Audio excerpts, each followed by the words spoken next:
American president Donald Trump പറഞ്ഞത് Hezbollah സ്മാർട്ടാണ് എന്നാണ്. അവരുമായി കളിക്കുമ്പോൾ സൂക്ഷിക്കണം എന്നാണ്. ഹിസ്ബുള്ള സ്മാർട്ടാണ് എന്ന് തന്നെ തെളിയിച്ചിരിക്കുന്നു. ഇന്നലെ 12 മണിക്കൂർ തുടർച്ചയായി ഹിസ്ബുള്ള ഇസ്രായേലിന് നേർക്ക് വ്യോമ ആക്രമണം നടത്തി. ഇസ്രായേലിൻ്റെ സൈനിക കേന്ദ്രങ്ങൾക്ക് നേർക്കാണ് വ്യോമ ആക്രമണം തുടർച്ചയായി 12 മണിക്കൂർ നടത്തിയത്. മിസൈൽ മഴ പെയ്യിച്ചു ഹിസ്ബുള്ള. ഇതോടുകൂടി ഹിസ്ബുള്ളയെ തകർക്കാൻ ഇസ്രായേൽ തയ്യാറെടുക്കുന്നു എന്നാണ് റിപ്പോർട്ട്. ലബണനുമായി യുദ്ധത്തിന് ഇസ്രായേൽ ഒരുങ്ങുന്നു. ലബണനുമായി യുദ്ധം വേണ്ട എന്ന് അമേരിക്ക ഇസ്രായേലിനെ ഉപദേശിച്ചിരുന്നു. പക്ഷേ ആ ഉപദേശം ഇസ്രായേൽ കേൾക്കുന്നില്ല. ഇനി ഹിസ്ബുള്ളയ്ക്ക് തിരിച്ചടി കൊടുക്കണം എന്നാണ് ഇസ്രായേലിൻ്റെ വികാരം. ബെഞ്ചമിൻ നെതന്യാഹു ലബണനുമായി യുദ്ധത്തിനുള്ള സാധ്യതകൾ തുറന്നു പറഞ്ഞു. ഇനിയും ഹിസ്ബുള്ള ആക്രമണം തുടരുമെന്നുള്ളത് ഉറപ്പാണ്. നോർത്തേൺ ഇസ്രായേലിലാണ് ഹിസ്ബുള്ള ആക്രമണം തുടരുന്നത്. തുടർച്ചയായ ആക്രമണം.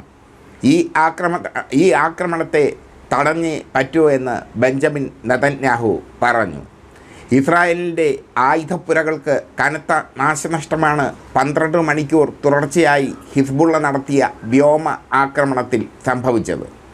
വ്യോമ ആക്രമണത്തിന് ബദലായി ഇസ്രായേൽ തിരിച്ചടിക്കുകയും ചെയ്തു. പക്ഷേ തുടർച്ചയായി 12 മണിക്കൂർ വ്യോമാക്രമണം നടത്താനുള്ള ശക്തി ഹിസ്ബുള്ളയ്ക്ക് ലഭിച്ചിരിക്കുന്നു.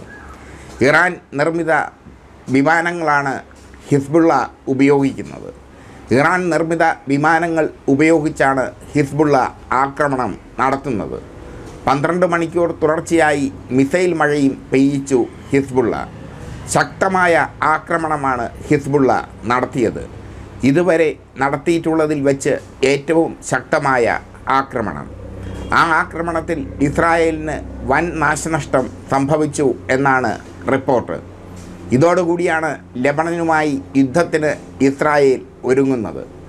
ലബണനുമായി യുദ്ധത്തിന് ഒരുങ്ങിയാൽ അത് പുതിയ യുദ്ധമുഖം തുറക്കും. ലബണനെ ആക്രമിച്ചാൽ ഹിസ്ബുള്ള അടങ്ങിയിരിക്കില്ല. ഇതാണ് ഇസ്രായേലിനെ പ്രകോപിപ്പിക്കുന്നത്. ഹിസ്ബുള്ളയെ തകർക്കണമെങ്കിൽ ലബണനെ ആക്രമിക്കണം എന്ന രീതിയിലാണ് ഇസ്രായേലിൻ്റെ പോക്ക്. ഹിസ്ബുള്ളയെ ഇനി വെറുതെ വിടാൻ പറ്റില്ല എന്ന് ബെഞ്ചമിൻ നെതന്യാഹു പറഞ്ഞു കഴിഞ്ഞു. 12 മണിക്കൂർ തുടർച്ചയായി നടത്തിയ ആക്രമണത്തിൽ ഇസ്രായേലിൻ്റെ സൈനിക പോസ്റ്റുകൾ പലതും തകർന്നു. വല്ലാത്തൊരു ആക്രമണമാണ് ഹിസ്ബുള്ള നടത്തിയത്. ഇതുവരെ ഹിസ്ബുള്ള നടത്തിയതിൽ വെച്ച് ഏറ്റവും ശക്തമായ ആക്രമണം. എന്തായാലും ഇസ്രായേൽ രണ്ടും കൽപ്പിച്ച് നിൽക്കുന്നു. ലബണനെ ആക്രമിക്കാൻ ഇസ്രായേൽ തയ്യാറെടുക്കുന്നു. അമേരിക്കയുടെ സമവായ ശ്രമങ്ങൾ ഇസ്രായേൽ ചെവിക്കൊള്ളുന്നില്ല. ലബണനെ ആക്രമിച്ച് ഹിസ്ബുള്ളയെ കീഴടക്കുക, ഇതാണ് ഇസ്രായേലിൻ്റെ ലക്ഷ്യം. ഹിസ്ബുള്ള പറയുന്നത് ഗസയിൽ എന്ന് ഇസ്രായേൽ വംശഹത്യ നിർത്തുന്നോ അന്ന് തങ്ങൾ ആക്രമണം നിർത്തും എന്നാണ്. അതുവരെ തങ്ങൾ പൊരുതും എന്ന് ഇസ്രായേലിനോട് ഹിസ്ബുള്ള മുന്നറിയിപ്പ് നൽകിക്കഴിഞ്ഞു. ഹിസ്ബുള്ളയുടെ മുന്നറിയിപ്പ് വെറും മുന്നറിയിപ്പല്ല. അവർ ചെയ്യാൻ പറ്റുന്നതേ പറയൂ, പറഞ്ഞാൽ അതുപോലെ ചെയ്തിരിക്കും. ഇതാണ് അവരുടെ രീതി. എന്തായാലും 12 മണിക്കൂർ തുടർച്ചയായി ഇസ്രായേൽ കിടുങ്ങിപ്പോയിരിക്കുന്നു വ്യോമ ആക്രമണത്തിൽ.